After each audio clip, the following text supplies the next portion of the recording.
जोङो गाबोन बेखेवसिगोन गाबोन डिसेम्बर 2 तारिख 2021 जोङो गाबोन 11टायाव जोंनि बे निज्लागुरि निजोरा इक'टुरिज्म पिकनिक स्पटखौ जोङो गाबोन बेखेवसिगोन 4टायाव जोङो कालचारेल प्रग्राम खालामदों जोंहा गायकफ्राबो गोबाङैनो दं आं दा नामखौ उनाव बुंलांगोन जोंहा साजायनाया नैबेयावहाय गासिबो जोङो बिबार बागान खालामजोबगोन ओपनिंआबो जागोन बिबार बागानखौबो जों खालामगोन आरो हावरिहाय माखासे जिरायग्रा खालामबावनांगौ खालामबावगोन ओमफ्राय जोङो सिनारिफोरखौ हावरि खालामबावगासिनो दङ टिपकल खुरगासिनो दङ ओपनिंजों लोगोसे जों खालामलांबाय थागोन बे खामानिखौ जोंहा आं दहाय एसे सिगाङाव बुंखादों गायकफोरा जाहैबाय गीताश्रीमोन दङ गीताश्रीनि बिमा सागुन्द्रि होननानै बुङो जायखौ ओमफ्राय सदै पिके मानि पबित्र कसारी ओमफ्राय सासे दंबावो निफु बसुमतारी ओमफ्राय नेपालिफोरनिफ्राय 3 दं नामखौ आं एक्जेक्टलि गोसोआव गैला जोंहा दा आंनि सासे लोगोआ बुंगोन नेपालि गायकफोरखौ जोंनि प्रग्रामा 4टानिफ्राय स्टार्ट खालामनाय जागोन आदसा जेरैहाय जोंना भुटान बर्डार खाथिखाय भुटाननि साइज लाजोबदों आरोखि चाउमिन मम' ओमफ्राय बे बोरमा बिबौ सोनाया मा होनो ससेस बेफोरखौ मोनजोबगोन आरोखि बेदराबो मैसो मोनगोन अमा मोनगोन लकेल ना दैनि मोनगोन गासिबो मोनजोबगोन आरोखि जोङो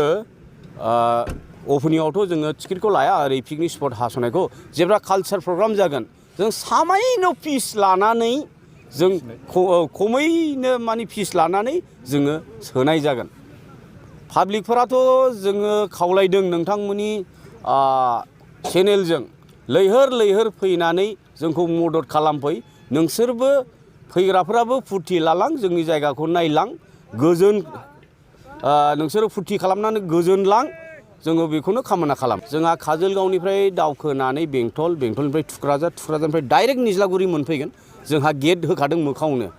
ओमफ्राय ओरै सामथाइबारिनिफ्राय फैयोब्ला गुरुबासा रुनिकाटा भुरतिनिफ्राय शान्तिपुरनिफ्राय सानजाहा फैबानो जाबाय आरोखि হয় নিশ্চয় মানে কালি আমি 4টা বজাত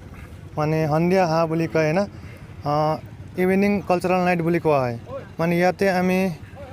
বৰ্ডাৰ কালচাৰৰ পৰা আছে আৰু নেপালী কালচাৰৰ পৰা আছে সিংগাৰ যেনেবা আমি নেপালৰ পৰা কৈ দিম সুজান বৰাল কোকৰাঝাৰৰ হয় আৰু লগতে আমাৰ লগত ৰেফাৰ আছে শিৱাষ্টিন ৰত্নে বুলি কয় হি আছে তাৰপিছত আমাৰ ওচৰৰে পাটাবাৰীৰ বুলি কয় এইটো সিমৰন সোণাৰ আছে লগতে ৰামচিয়াৰী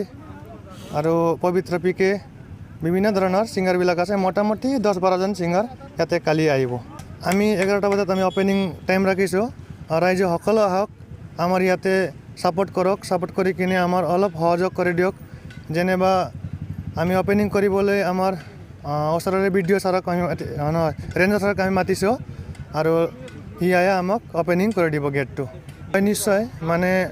আমি টিনেজ বুলি কওঁ না সিহঁতক অলপ ষ্ট্ৰিক্ট ৰাখিছোঁ যেনেবা আমাৰ ভলেণ্টিয়াৰবিলাক অলৰেডি আমি ছেটিং কৰা হৈছে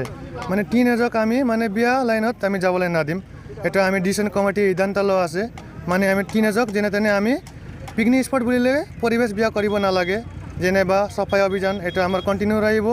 আৰু এই যে আমাৰ নেচাৰেল বিউটিবোৰ আমি সদায় পৰিষ্কাৰ কৰি ৰাখিম আৰু সৰু ল'ৰা ছোৱালীক আমি ষ্ট্ৰিক্টলি গাইড কৰিম যেনেবা এনেকৈ হ'ব আমি নাদিওঁ আমি অলৰেডি ভলেণ্টিয়াৰ ৰখা হৈছে